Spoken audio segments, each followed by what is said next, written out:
Hi, and welcome to my channel on personal growth. If you're new to the channel, my name is Kate. I'm an integrative relational psychotherapist, a life coach, a yoga instructor, and an author. I specialize in narcissist and borderlines, but of course I work with clients who are facing all kinds of difficulties, problems, and issues. If you would like to schedule an individual online session with me, you can find all of the relevant information on my webpage and in the description box below this video.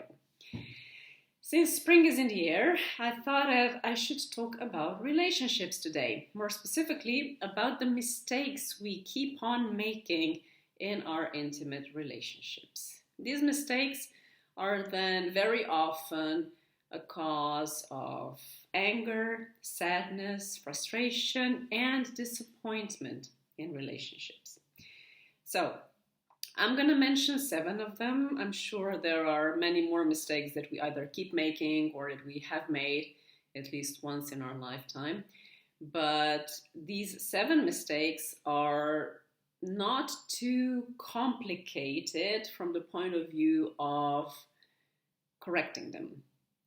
You know, you can change a lot of things in relationships. You can change the dynamics within the relationship just by changing a couple of these issues that I will mention. Starting with mistake number 1. This one is more typical for women because women tend to believe when we find the love of our lives or our Prince Charming or when we fall in love truly, madly, deeply, that this person will complete us. Which is, of course, complete nonsense because nobody can complete you. When you enter into a relationship, you need to be a whole person, meaning that you need to be okay with yourself, you need to be happy with who you are, you need to be satisfied with your life, and you shouldn't believe that you will find happiness only in a relationship with somebody else. But women in particular truly do tend to make this mistake, believing that their partner will complete them. By doing so, they put too much pressure and burden on their partners and they don't take responsibility for their own lives. Of course, it's much nicer to be in a relationship, to share things. At least I like to share things and experience things together with somebody. And I believe that another person can, in a way, complement us, but nobody can complete us. Only we, as individuals, can fill in the missing pieces within our personality or provide for ourselves what is missing in our lives. Because if we become too dependent on another human being in order to feel complete, then we are in trouble. Because sooner or later, that kind of a relationship will become a dependent one. Mistake number 2, which stems also from the mistake number 1, we tend to wear rose-colored glasses, meaning that especially in the first 6 months when we are very much in love with our new love, we sort of tend to ignore or simply don't notice the things that bother us in our partners.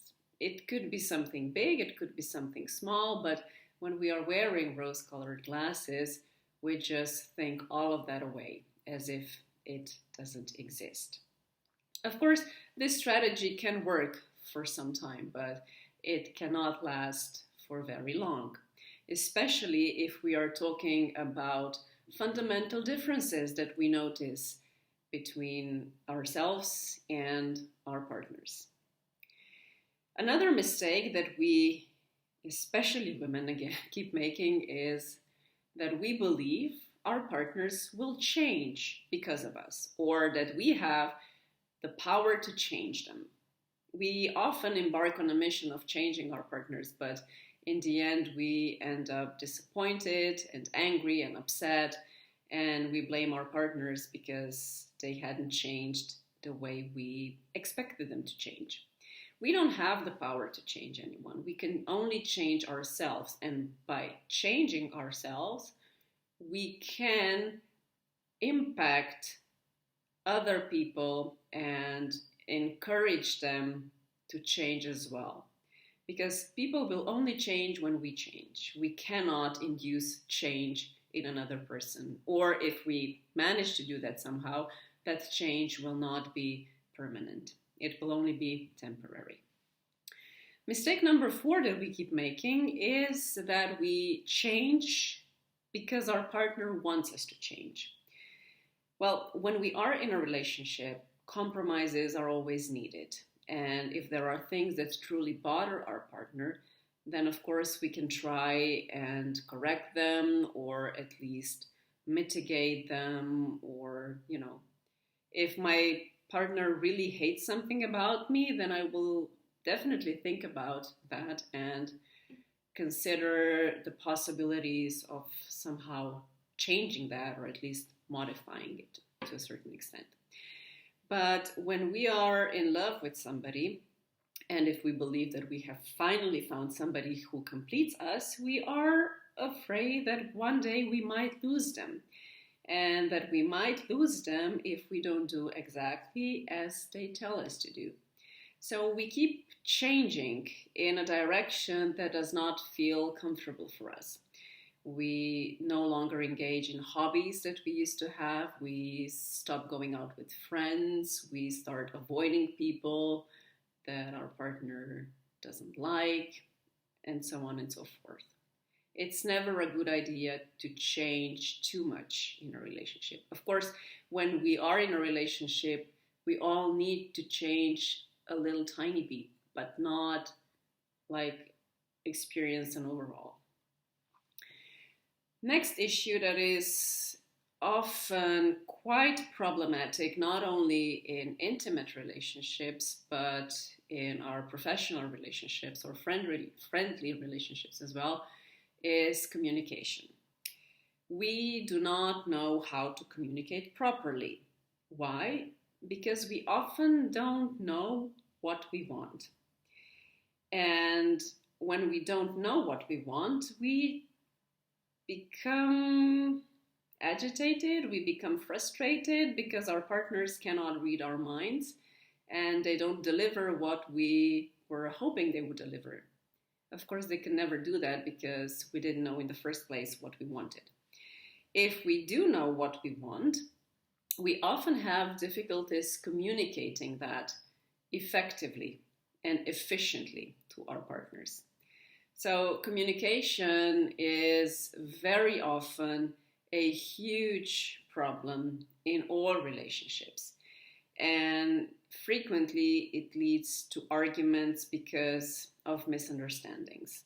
I'm sure you have experienced in your relationship at one point or the other that you said something to your partner and your partner overreacted and then you had to apologize, explaining that that's not what you meant. Well, communication skills definitely need to be worked on more in relationships as well. What else? We don't give enough space to our partners. Our partners need breathing space, just like we do sometimes. But in the early stages, especially of our relationships, we tend to cling on to our partners and, we sort of forget that they have their own lives as well. And we become sad and upset and disappointed and feeling, abandoned when our partners go out and have a beer with their friends every now and then. Everybody needs some breathing space. We shouldn't exert too much pressure on our partners, especially if we are just projecting our own fears, needs, frustrations, and the like. Give them time, give them space. Especially men need a lot more time and space to themselves than we think. And mistake number 7, leave the past in the past. I'm sure that you have experienced an argument with your partner in which either one of you started dragging out old stories, old resentments, old hurts. That's never a good approach to resolving whatever issues you might have. Whatever happened, happened. If you managed to talk it over, if you both decided that you were going to leave that in the past, then leave it there. Don't bring it back into the present every time you feel like you could use that as a bargaining chip to your advantage.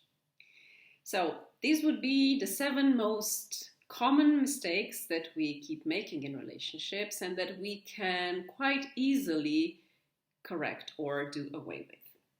If you think that this video might be useful to somebody else, please share it, click like, and subscribe to my channel to help me grow it. I'm wishing you all a very lovely day and good luck in your relationships.